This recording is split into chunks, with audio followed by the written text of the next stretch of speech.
Welcome to the ActiveTracks instructional video series. Today we're going to talk about how to view completed reports. On our screen you'll see that this is an email that would have been sent from ActiveTracks screening at activetracks.net.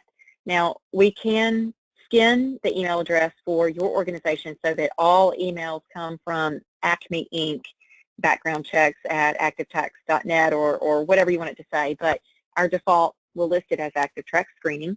It'll tell you in the subject of the email that a background report for your applicant, Johnny Good, is complete. In the body of the email, you'll have a link, and you'll, of course, have contact information for how to reach us.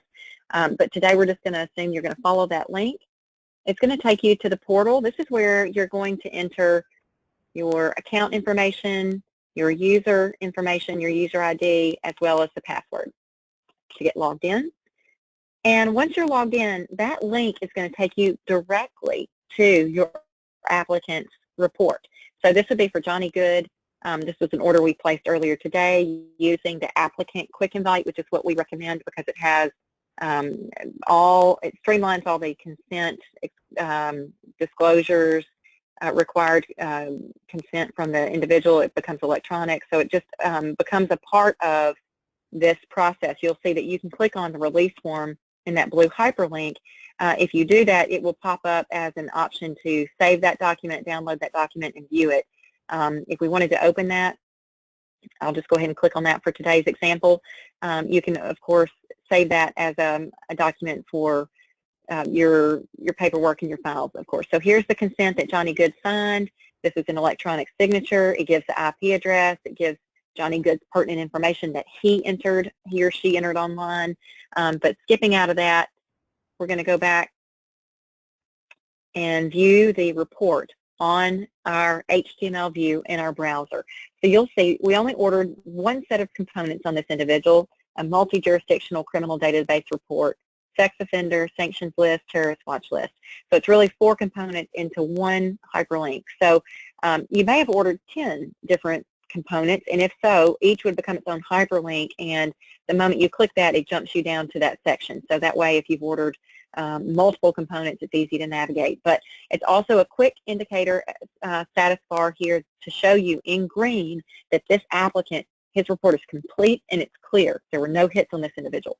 If you had a report that had hits, you would see a red shield and red wording that says it's got hits on it, and it would be very clear and very visual that you needed to look at this. So let's just say this individual was clear and you want to move on to hire him. We, of course, recommend activating the criminal monitoring. We can talk more about that in one of our other instructional videos, but this is a one-click option right here to activate the monitoring once you've hired that individual.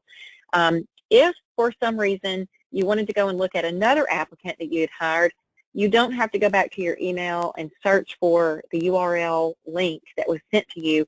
You just hover over this menu bar at the top under Reports. You can click Checked Individuals List. That's going to show you all the reports that you've ordered to date that haven't been archived. So let's use Johnny Bad as an example. Right here, it's very clear that this individual had some sort of history. So if we click on him, this is another individual that we had ordered previously. Again, you'll see that's a very clear symbol with a red shield over here on the right that this is something you need to look at. So as you scroll down, you'll see the content of what's wrong with this individual.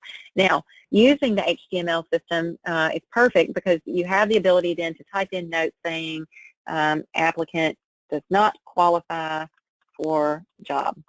We'll also say the pre-adverse action letter sent on 1/1/2017. Okay, now over on the right-hand side, there are several options in blue hyperlinks. So you'll see that there's the pre-adverse and adverse action letters. If you click these hyperlinks, this will pre-populate a Word document. It'll pop up on your screen, and it'll have Johnny Good's information at 123 Main Street.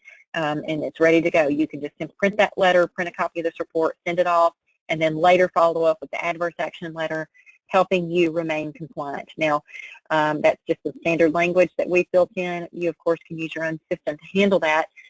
Let's say this was back on the Johnny Good report. You would have an option if you hired that individual to add an I-9 for this person. It becomes an electronic process, just like the applicant quick invite. We'll cover that in another video. But for today's purpose, this is just how you view the report. So just as a reminder, how we got here, we started with the email. We followed that email link. It took us to, that example would have been Johnny Good. And then you can, of course, hover over the report section under the checked individuals list and view any report that you've ordered to date, and simply click on that and it will pull up the individual's report.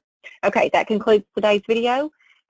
Log on to ActiveTracks.net for more instructional videos, or call us at 1-800-311-6075 for assistance.